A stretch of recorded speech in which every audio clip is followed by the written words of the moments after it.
எனது தோழிகளுக்கு வணக்கம். வாங்க கத்திரிக்காய் கோஸ்து எப்படி பண்ணுறதுன்னு பார்க்கலாமா? 2 கத்திரிக்காவை நான் கட் பண்ணி எடுத்துக்கிட்டேன். நல்லா வாஷ் பண்ணி எடுத்துக்கோங்க.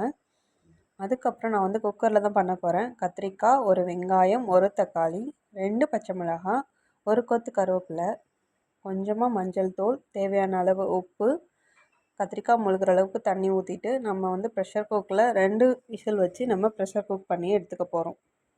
நல்லா வெந்து வந்துடும். நம்ம மத்து கரண்டி உங்கள்கிட்ட எது இருக்கோ அதெல்லாம் மேஷ் பண்ணி எடுத்துக்கோங்க. நம்ம இப்போ தாளிச்சிக்கலாம்.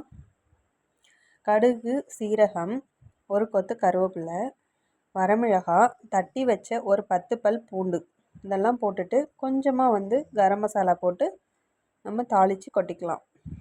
அதுக்கப்புறம் ஒரு 5 நிமிஷம் கழித்து நம்ம இறக்கணுன்னா சூப்பரான கத்திரிக்காய் கோஸ்து ரெடி ஆகிடும். நம்ம சாதம், இட்லி, பொங்கல் இதெல்லாம் வச்சு சாப்பிட்லாம். நல்லா டேஸ்ட்டாக இருக்குது.